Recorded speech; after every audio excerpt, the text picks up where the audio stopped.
Good morning, children.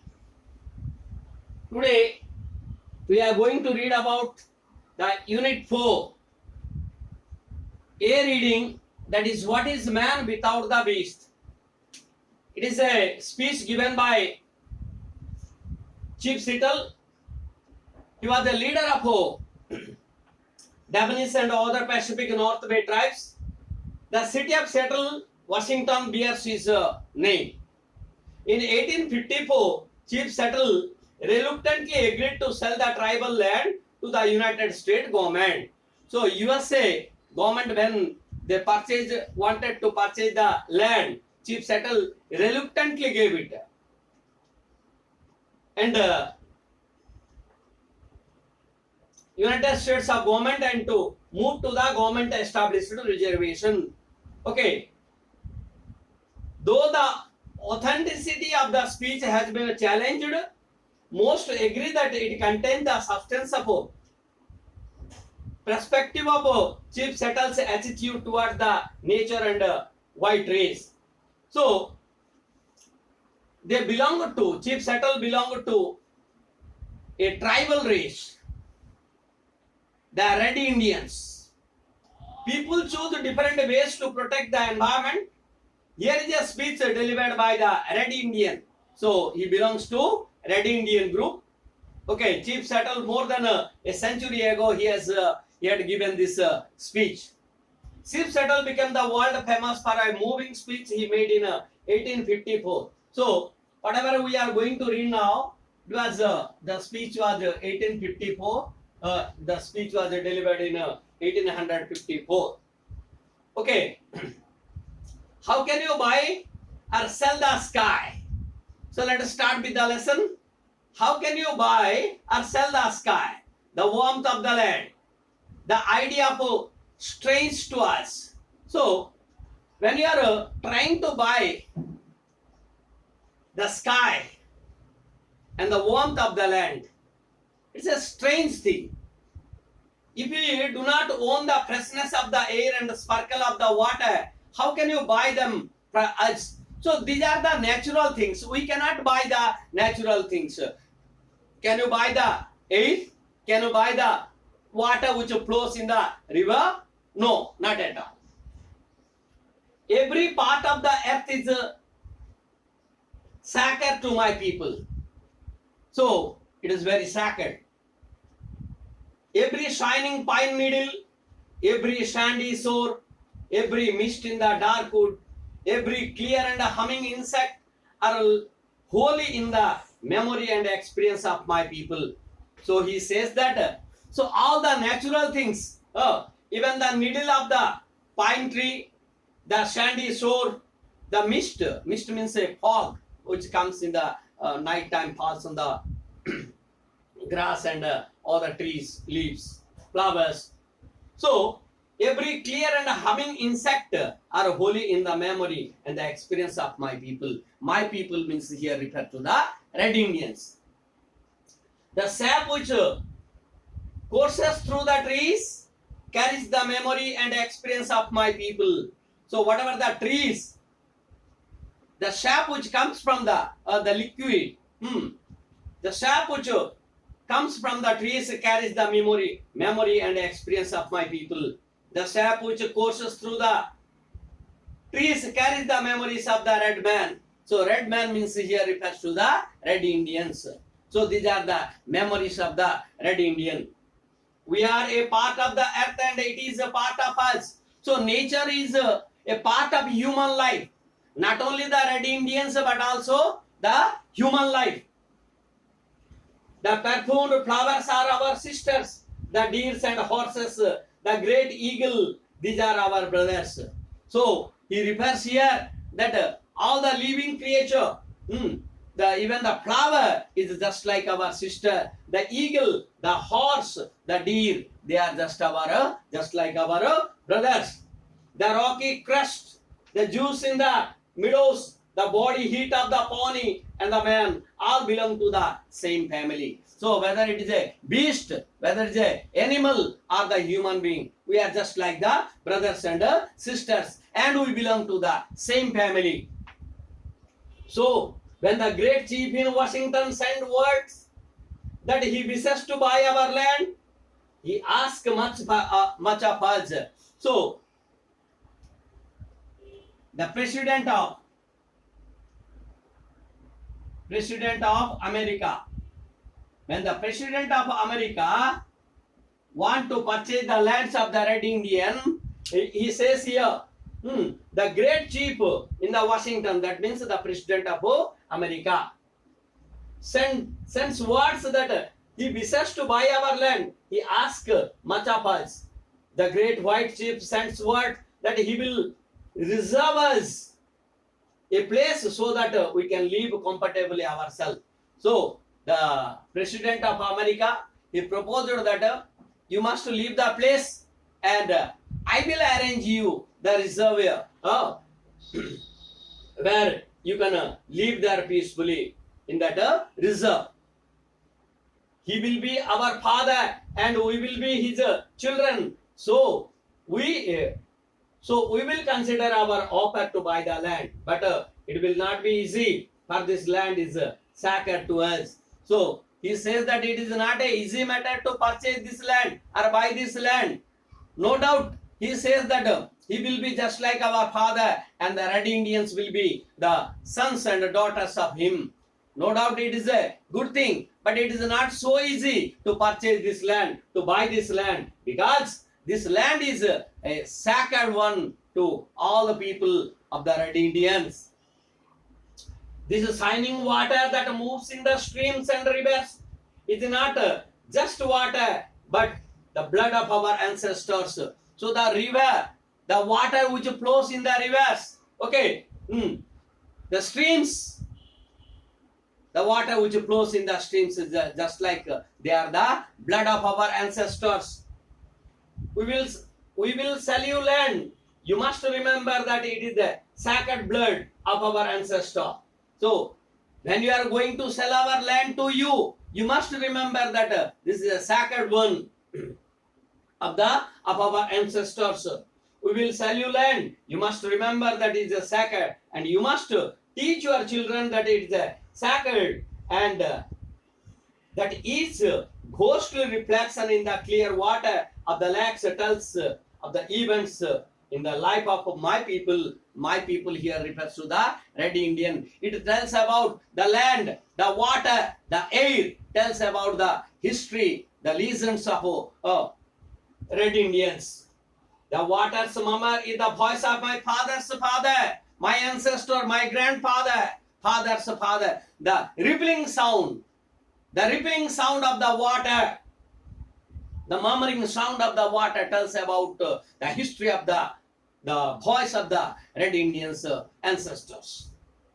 The rivers of our brothers quench our thirst. The rivers carry our canoes and feed our children. Due to the river only, okay, quench the thirst of our people, and as well as we are doing business by taking the canoes here and we feed our children.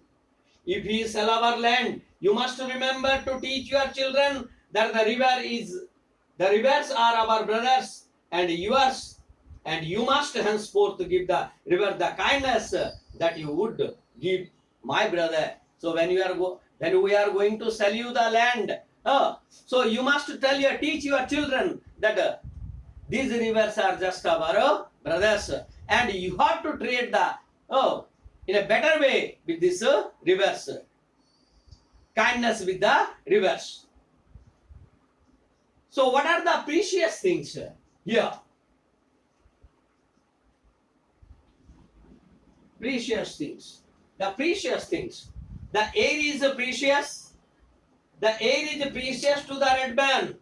For all things share the same breath. The beast, the tree, the man, they all share the same breath. So we are taking the same breathing. So air is precious to all the living creature, whether it's a tree, whether it's a animal, whether it's a bird or a human being. The white man does not seem to notice the air he breathes. Like a man dying for many days, he is numb to the stench. So whatever we are taking, we cannot see it. Okay, but if you sell you our land, you must remember that the air is precious to us. So when you are taking our land, you must think that this air is quite precious to us. The air says it's a spirit with all the life it's a support. So it gives the spirit to all the living creature, whether it's a tree or an animal or the birds or the human beings. The wind that gave our grandfather his first breath also receives his last sigh. That means our grandfathers, our ancestors born here, they took the first breath here in this air and left the last sigh of their lives. And if you sell our land, if we sell our land, you must keep it apart and sacred as a place where even the white man can go to taste the wind that is sweetened by the meadow's flower. So he is saying that whenever, even if we are going to sell this land to you, you must the white people can go to taste the wind. Can you taste the wind? No. But he says that taste the wind means they can enjoy the fragrance, the sweet smell of the meadows trees, meadows flowers. So we will consider your offer to buy our land. If you decide to accept, I will make one condition: the white man must treat the beast of this land as his brothers. So no doubt, when I am going to accept your proposal, accept your condition, there is one more condition of me, of the Red Indians. What is that? You must, the white man must treat the animals as their brothers.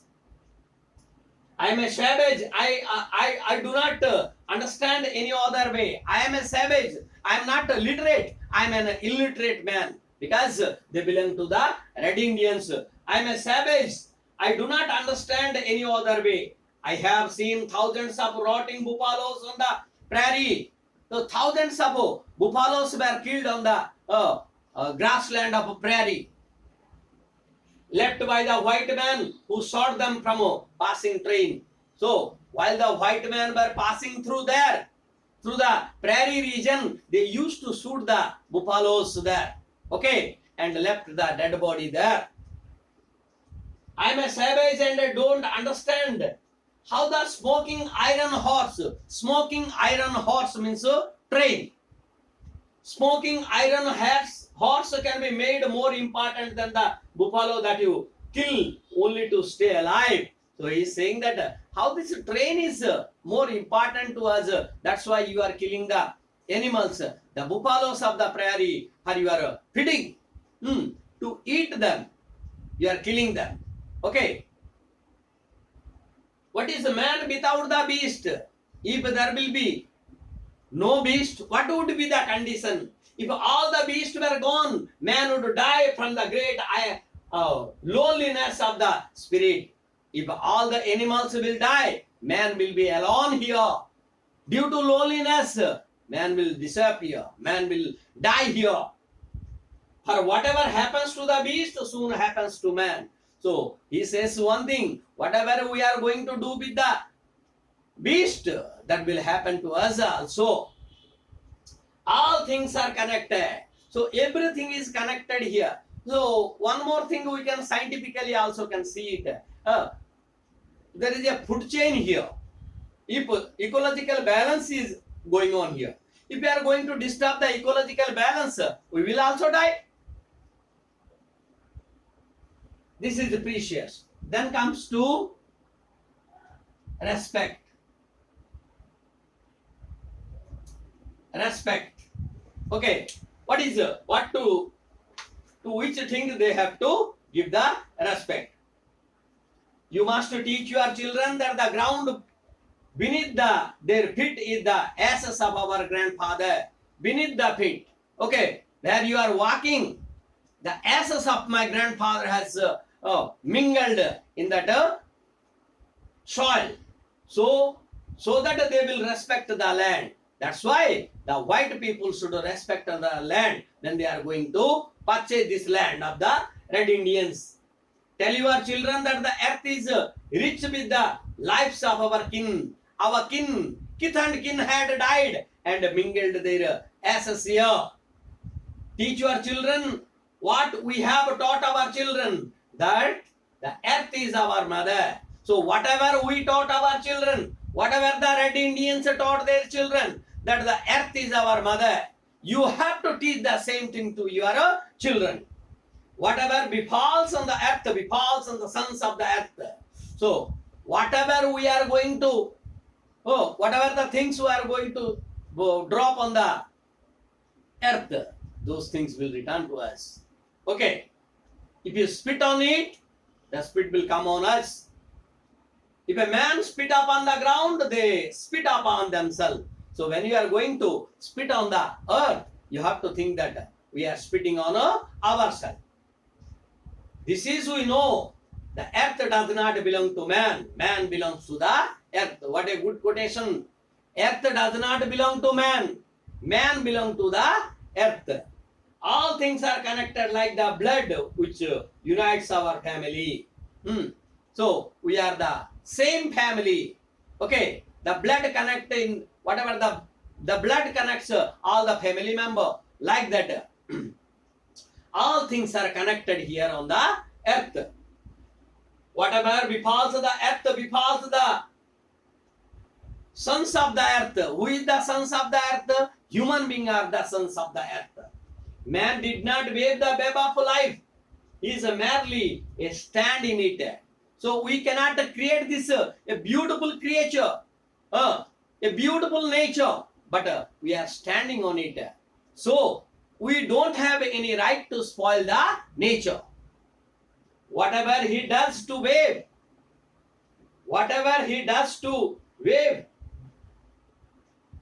he does to himself. So whatever we are going to do, that will come upon us only. Even the white man, whose God walks and talks with him as a friend to a friend, cannot be exempt from the common destiny. So when you are going to do some wrong thing, God will also not save us. He is saying, the God which walks with him as a friend to friend, that God also cannot rescue them when the white men are going to do some wrong things. We may be brothers after all. So the red Indians and the white people are the maybe the brothers. We shall see. One thing we know, which the white men may one day discover, our God is the same God. So our God is the same God. So your God and my God is the same one. Okay, white man's God and the red Indian's God are the same one. You may think that now that you own him as you wish to our own land. So you own him, H capital. When it refers to H capital, him is God. You are thinking God is ours. White men are thinking that God is ours. But you cannot own the God. He is the God of man, and his compassion is equal for the red man and the white. So is God. He is the creator of everything. You cannot own the God. White man cannot own the God. The earth is precious to him. Earth is precious to him means God. And to harm the earth is to heap contempt on its creator. When you are going to harm the earth, that means you are going to harm the God also, the creator. Who is the creator of this nature? The earth. Everything has been created by the God. The whites too shall pass, perhaps sooner than all the tribes. So everything will pass away. You will die, I will die, everyone will die. He said that white man will pass perhaps sooner than all the tribes, all the tribes, before all the tribes die, white man will die. But in your perishing, you will shine brightly, fired by the strength of the God who brought you to this land, and for some special purpose gave you dominion over this land and over the red man. So actually, the Americans consisting red Indians are the native of the place. Columbus went there. Columbus discovered America. So gradually in the history you might have known that the European country people, they migrated to America. So he is saying same thing. You have shined brightly and God has given you, strengthened you for a special purpose. The destiny is mysterious to us. So what is our destiny? We don't know. Okay. It is destined by the destiny is destined by the God. We don't know our destiny. And for we do not understand when the buffaloes are slaughtered, the wild horses are tamed, the secret corners of the forest heavy with the scent of many men, and the view of the ripe hills blotted by taking wives. So we don't know when the white men, they killed the buffaloes, they tamed the wild horses of prairie, and the beautiful hills have been blotted by taking the wire. So telephone wire, current wire, all these wires blotted. Where is the thicket? Thicket means an area of the trees and bushes going closely together. Where is the thicket? Gone. All these things have been cleaned by this white man. Where is the eagle? The great eagle of America. The end of living and the beginning of the survival. So everything is disappearing from this land. The end of living things and the beginning of the survival. Survival means white people. Okay, so you are going to start again. Okay, so this is the thing which has been delivered by Chief Settle. Okay, so I think you understood the lesson properly. The homeworks and glossary I will send you, and the textbook copy also I will send you. You just go through this lesson. Thank you.